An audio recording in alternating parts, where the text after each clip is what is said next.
Hello everyone, welcome to EduTap and welcome to the series that we have started exclusively for the upcoming UPSC EPFO 2025 examination. ये अभ्यास series है जिसमें हम लोग 10 MCQs करेंगे एक एक सेशन में एंड उसमें एक एक here since I am taking through the industrial relations and labour laws, उसमें एक एक टॉपिक हम लोग करेंगे एंड उसी के एसोसिएटेड 10 MCQs करेंगे. Now coming to why this series is important. Now if you look at the previous year question papers also, जिस तरह के क्वेश्चंस आए थे, now close to 15 plus questions are asked from this topic only, IR and LL, one of the most important topics. And अगर आप basics भी सही से पढ़ोगे और थोड़ा सा क्लैरिटी लेके रखोगे ना, तो आपको 10 प्लस क्वेश्चंस तो बहुत आसानी से आप क्लियर कर पाओगे. So with this you can understand the kind of high scoring potential that it has and high weightage that it has got in this examination. So इसीलिए ये आपके लिए बहुत ही इंपॉर्टेंट सीरीज़ है and I suggest you to go through this series regularly so that आपका एक revision भी हो जाएगा एंड ऑल्सो एक आपका प्रैक्टिस भी हो जाएगा, because whatever that we are doing in this series ये हम लोग in the form of MCQs कर रहे हैं. ठीक है, so with this introduction let me start. और आज के सेशन में हम लोग करने वाले हैं द फैक्ट्रीज एक्ट 1948. अगर ये एक्ट का देखा जाएगा तो when we talk about the industrialisation and Britishers colonisation in India, जिसकी वजह से इंडिया में भी इंडस्ट्रियलाइजेशन का बहुत ज़्यादा शुरू हुआ था. स्टार्टिंग में टेक्सटाइल्स, जूट, इन सबका हुआ था. Okay, and based on that थोड़ा सा एजिटेशन इन सब की वजह से पहले 1881 में उन्होंने एक फैक्ट्रीज एक्ट लागू किया था. उससे कुछ ज़्यादा नहीं हुआ था क्योंकि वो बहुत बेसिक चीज़ों पे काम कर रहे थे. ऐसा नहीं कि बहुत होल हार्टेडली कुछ दिक्कतों के लिए काम कर रहे थे, but they were looking at their own work. So फिर 1891 में भी लेके आए थे, तब भी वो भी कुछ ज़्यादा फर्क नहीं पड़ा. बट आफ्टर दैट जब हमारा इंडिपेंडेंस हो गया and all that, when we became a free country, तब 1948 में द फैक्ट्रीज एक्ट आया था एंड उसमें बहुत सही तरीके से गवर्नमेंट ने जो वर्कर्स के लिए हो, जो इस्टेब्लिशमेंट्स के लिए, दोनों के लिए जो रेलेवेंट है, उन सारी चीज़ों पे उन्होंने काम किया है. So with this introduction let us start today session. जो सबसे पहला क्वेश्चन है, the formation of the Bombay mill hands association in 1890 marked a significant milestone in the labour movement in India because it is the one, you can say that ये एक वो association था that actually led to the marking of the beginning of the organised labour movements in India. क्योंकि जो 1881 में उन्होंने जैसे as I said factories act लेके आए थे, उससे भी कुछ ज़्यादा फर्क नहीं पड़ा था. एंड इसके बाद फिर धीरे धीरे से even the workers they came to understand कि उनके राइट्स क्या है. वो सही तरीके से काम करना चाहते थे इन गुड कंडीशंस. ठीक है, उसी के लिए उन्होंने एक लेबर मूवमेंट स्टार्ट किया था in India and this happen to be the beginning of the organised labour movement. उससे पहले जो नहीं था. Okay, so this is what it is. C is the correct answer in this case. Now moving on to our next question. Which of the following articles of the Indian constitution specifically prohibits the employment of children in factories. Now when we look at the constitution of India, उसमें labour related rights के लिए कॉन्स्पिक्यूसली कुछ exclusive उन्होंने किया नहीं है, मतलब बिल्कुल एक अलग से चैप्टर टाइप ऐसा कुछ भी नहीं किया है. बट येस, कई जगह पे उन्होंने हाईलाइट किया है उसके बारे में related to the labour that is working in the various conditions, and कई जगह पे तो डायरेक्टली भी उन्होंने किया है. One of that is this article where they have very specifically prohibited the employment of children under aged 14 in the factories. Okay, so when we look at here, article 23 says जो it is a prohibition of traffic of human beings. human beings का trafficking करना मना है. so ये तो children वाला नहीं है. article 39 says जो health है, strength है workers को, उसको किस तरह से management को फोकस करते हुए अपने काम करवाना पड़ेगा and also women not to be abuse in their work etcetera, वो सब इसमें. So human work conditions. 42 it also focuses on the same, but इसमें maternity relief etc that also is included here. So here 23, 39, 42 हमने discuss किया. 24 is the one that specifically prohibits the employment of children in factories. इसके अलावा भी कई सारे articles ऐसे हैं जो either directly or indirectly that works towards or provides rights towards the welfare of the labor in India. ठीक है. Now moving on to our next question. ये तो आंसर भी है इसका. Moving on to our next question. Under the provisions of the Factories Act, within how many days must the occupier notify the chief inspector upon the appointment of a new manager? Now whenever ये जो ऑक्युपायर है मतलब जो भी establishment का owner हो सकता है या फिर उसको जो एस्टैब्लिश किया है वो हो सकता है या फिर वो खुद जो चला रहा है वो हो सकता है. In all these cases that particular person is considered as a occupier as the owner. Now whenever any new manager is being appointed in that establishment as per the Factories Act, that should be notified or that should be specific in prescribed format, that should be notified to the chief inspector of like यहाँ पे एक appointment हो गया है new manager का करके, क्योंकि वो रेस्पॉन्सिबल पर्सन बन जाएगा फिर नेक्स्ट जब भी कुछ क्वेश्चन करना होगा कुछ देखना होगा. If the occupier is not available this manager would be the responsible person, answerable person for whatever question that are being raised by the अगर इंस्पेक्टर हो चीफ इंस्पेक्टर हो etcetera. So that's the reason जब भी कोई new manager को appoint करता है ऑक्युपायर की रिस्पॉन्सिबिलिटी बनती है कि उसको नोटिफाई करे चीफ इंस्पेक्टर को, and that should be done with in 7 days. 7 days के अंदर उनको बता देना चाहिए. ठीक है. Moving on to next question. Under the provisions of the factories act 1948 which one of the following statements relating to the appointment of chairman of the site appraisal committee is correct? Okay. Now state government है जो ये site appraisal committee को institute या constitute कर सकता है. Maybe that is majorly to evaluate the applications for establishing or expanding the factories, especially with hazardous processes. ठीक है. वो सब करने के लिए उनको कंपलसरी साइट अप्रेजल कमेटी की ज़रूरत है.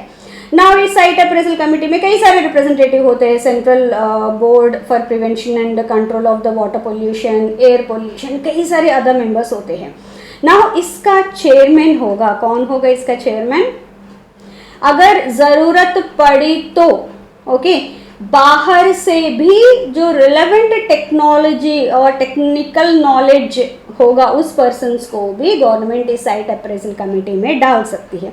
But all again it's their requirement and the need based on that the government will take the decision. ठीक है. Otherwise chairman and 5 major persons जो रिप्रेजेंटेटिव है, एक्सपर्ट है या फिर एयर पोल्यूशन बोर्ड का, वाटर पोल्यूशन बोर्ड का, इन सब से वो कमिटी फॉर्म कर सकती है. ठीक है. नाउ इसमें सबसे इम्पॉर्टेंट है the chief inspector of the state. वो होंगे इसके chairman because he is the person who is first hand जो कॉन्टैक्ट है with the establishment. So because of it she will be aspired as the chairman. ठीक है. The chief inspector of the state will be the chairman for the site appraisal committee. Moving on to our next question. According to the provisions on overcrowding in factories, what is the minimum cubic space required per worker in a newly constructed factory excluding space above 4.2 meters above the floor? Okay, now इसका मतलब क्या है? Now when we look at this to avoid overcrowding this is done कि एक minimum cubic space होना चाहिए. Cubic space मतलब जो L/B/H वो फॉर्मूला डाल के हम लोग इतना स्पेस उनके लिए होना चाहिए जिसमें वो काम कर सकते हैं. ठीक है. ये पुराने फैक्ट्रीज के लिए 9.9 क्यूबिक मीटर्स है जो बहुत ये फैक्ट्री से लागू होने से पहले जो फैक्ट्रीज है. अदरवाइज जो सारे नए फैक्ट्रीज है उनके लिए इन्होंने दिया है कि दैट इज आंसर मैं बताती हूँ थोड़ी देर में. Now what is this excluding space above 4.2 metre? See when we talk about height, when we talk about cubic area L/B/H होगा. नाउ ये हाइट भी हम लोग ले रहे हैं ना, कई बार हाइट बहुत ज़्यादा होगा कुछ एस्टेब्लिशमेंट्स के लिए, राइट ना. उतना हाइट लेंगे तो ये पूरा एरिया बहुत ज़्यादा बढ़ जाएगा, राइट. सो फॉर विच ये जो एरिया है वो ज़्यादा बढ़ जाएगा. So in order to avoid that उन्होंने एक थ्रेशोल्ड रखा है. नाउ किसी अगर फॉर एग्जाम्पल कोई फैक्ट्री का जो हाइट है ओके इंटरनल हाइट है 10 मीटर्स, लेकिन हम वो 10 मीटर्स यहाँ पे कैलकुलेशन के लिए लेंगे, हम लोग लेंगे only 4.2 metres. About that no that is we'll exclude that space from this formula. Okay, so based on that इन्होंने 14.2 क्यूबिक मीटर्स का एरिया इन्होंने दिया है. मतलब this L into B into 4.2 should be equal to 14.2 cubic metres per worker. इतना place होना चाहिए so that over crowding ना हो, देर बाय उनके जो वेलफेयर है उसके हिसाब से वो काम कर सके. So here C is the correct answer. Moving on to our next question. As per the provisions of the Factories Act, moving parts of self-acting machines must not approach within what minimum distance of any fixed structure where persons are required to pass. कई बार ऐसा होता है कि एक manufacturing unit है, वहाँ पे machines चल रहे हैं, ठीक है ना. मशीन्स जब चल रहे हैं तो कई बार ऐसा होता है कि ऑन कर दिया तो खुद से सेल्फ एक्टिंग मशीन्स वो चलते रहते हैं ना. सेल्फ एक्टिंग मशीन्स में क्या है, we have to be very very careful, क्योंकि जब तक वो मेन स्विच बंद नहीं होता तब तक वो चलते ही रहेंगे अपने हिसाब से, जो भी उनका काम है वो करते रहेंगे. सो उस टाइम पे जिस किसी भी फिक्स्ड स्ट्रक्चर पे ये सेल्फ एक्टिंग मशीन है, इससे पर्टिकुलर डिस्टेंस तक एक एली टाइप का होना चाहिए so that the person will not be very close to this place, क्योंकि हो सकता है उससे कुछ मिसहैप हो सके. सो फॉर दैट उन्होंने एक मिनिमम डिस्टेंस मेंटेन करने के लिए बोला है of any fixed structure where the persons are required to pass, where they have to pass from here and there, and that is 45 centimetres. ठीक है, एटलीस्ट मिनिमम डिस्टेंस उनका ये 45 सेंटीमीटर्स तक होना चाहिए. ठीक है, now moving on to our next question. Which one of the following is provided under the third schedule of the Factories Act 1948? Now when we look at this third schedule, ये देखता है कि कौन से ऐसे hazardous process है जिसकी वजह से हो सकता है कुछ occupational कुछ diseases हो, and whenever such diseases happen to the workers, that has to be informed to the chief inspector immediately as in the prescribed format, in the prescribed as per the prescribed procedure. ठीक है ना. वो कौन से diseases है, वो होने की वजह से इनको वो दे हैव टू इन्फॉर्म और नोटिफाई द चीफ इंस्पेक्टर. वो सारे डिजीजेस आए हैं, लिस्ट आउट किए गए हैं इस थर्ड स्केड्यूल में. ठीक है ना. इस थर्ड स्केड्यूल में जितने भी डिजीजेस है, कुछ 20+ डिजीजेस हैं, उसमें अगर कोई डिजीज़ उस वर्कर किसी वर्कर को उनके फैक्ट्री में होता है, it is a responsibility of the manager और द सुपरवाइजर और the occupier to immediately inform about that to the chief inspector in the prescribed format. ठीक है, क्योंकि ये वो डिजीजेस है जो मानना ये है कि उस फैक्ट्री में वो काम करने की वजह से होने के चांसेस ज़्यादा है. ओके, सो हियर दीज दो थर्ड स्केड्यूल में जो दिया है डिजीजेस, दैट्स उनका टाइटल है notifiable diseases. That is list of the notifiable diseases are mentioned in the third schedule of the factories act. ठीक है, moving on to our next question. As per the provisions of the Factories Act, it is mandatory for a canteen to be provided in a factory if it employs more than how many regular workers. We are not talking about the contract workers. अगर एक particular factory में इससे ज़्यादा regular workers काम कर रहे हैं, definitely वहाँ पे कैंटीन की ज़रूरत है. ऐसे कई सारे वेलफेयर फैसिलिटीज़ का इसमें फैक्ट्रीज एक्ट में मेंशन किया गया है कि एक पर्टिकुलर थ्रेशोल्ड के नंबर ऑफ वर्कर्स अगर किसी भी फैक्ट्री में ज़्यादा है, देन डेफिनेटली वहाँ पे canteen, first aid facility, safety officers, ऐसे कई सारी चीज़ें इनको मैनेज या फिर प्रोवाइड करना पड़ेगा. So here in this case, जिस किसी भी फैक्ट्री में अगर मोर दैन 250 रेगुलर वर्कर्स है, डेफिनेटली वहाँ पे कैंटीन की प्रोविज़न करवाना ज़रूरी है, and it is a responsibility of that establishment to provide that. ठीक है, moving on to our next question. As per the provisions of the factories act, what is the maximum number of hours an adult worker is allowed to work in a factory in a single day. किसी भी दिन as per the provisions of the factories act उनको कितने hours का, weekly है इनका 48 hours. Okay okay, and daily है it is not more than 9 hours.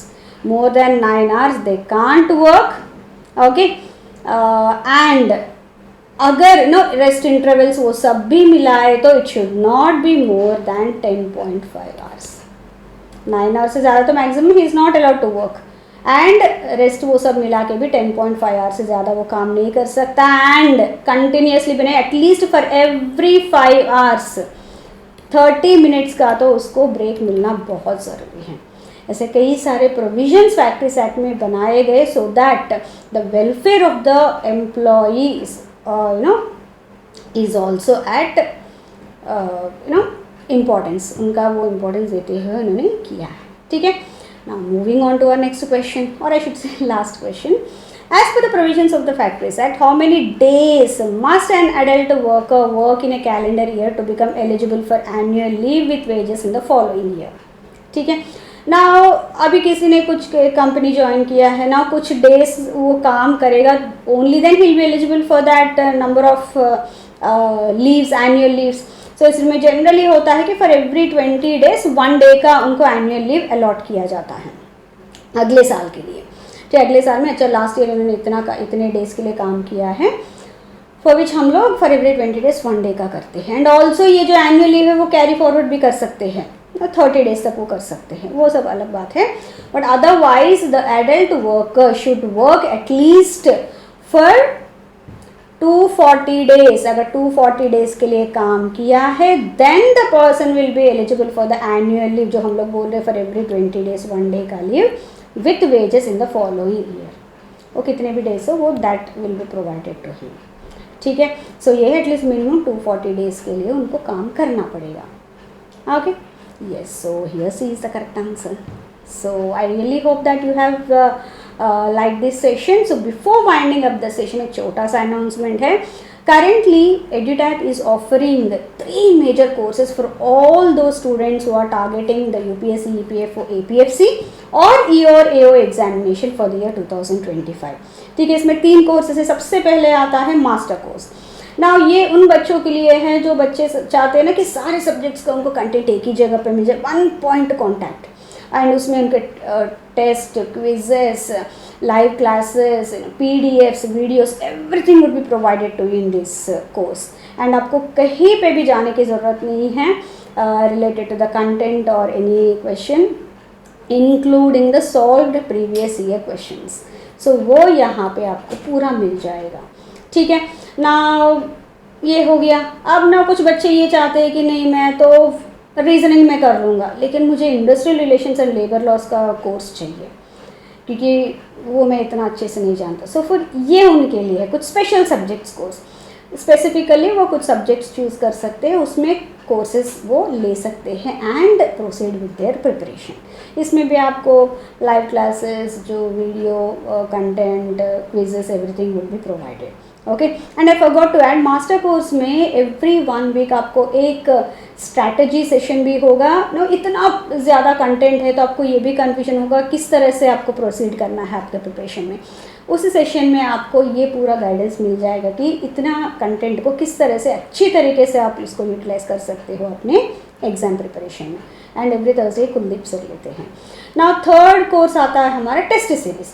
Now ये उन बच्चों के लिए है जिन्होंने पूरा प्रिपरेशन अपने एंड से कर लिया है या फिर दूसरी बार ऐसे कुछ दे रहे हैं एग्ज़ाम, बट अब उनको कई सारे क्वेश्चंस चाहिए प्रैक्टिस के लिए। So for that they can go for test series. यहाँ पे बिल्कुल एग्ज़ाम टाइप का ही, मतलब बिल्कुल एग्ज़ाम लेवल के ही आपको मॉक टेस्ट, क्विजेस ये सब प्रोवाइड किए जाएंगे जो आप अच्छे से अपने एग्जामिनेशन प्रिपरेशन को चेक कर सकते हैं एंड प्रैक्टिस कर सकते हैं क्वेश्चंस का। सो ये तीनों कोर्सेज हैं जो अभी एड्यूटैप ऑफर कर रही है for different kinds of students who want to take their preparation to the next level, and ये आपका टारगेट, जो आपका गोल है, उसको अचीव करने में हेल्प करेंगे। सो with this I am winding up the session. Thank you very much. And before winding this up एक छोटा सा अनाउंसमेंट है। आपके डिस्क्रिप्शन बॉक्स में सॉल्व्ड प्रीवियस ईयर क्वेश्चंस के लिए एक लिंक है, आप उस पर क्लिक करेंगे तो you can download the solved previous year questions of AOR, EO and APFC of this UPSC EPFO examination. ठीक है, आपको वहाँ पे लिंक मिल जाएगा, आप क्लिक करके जो भी उन्होंने वहाँ प्रोसेस है वो फॉलो कर दीजिए and you will get that all into your inbox. ठीक है, so see you all in the next session very soon and thank you very much and all the best for your exam preparation. Take care. Bye bye.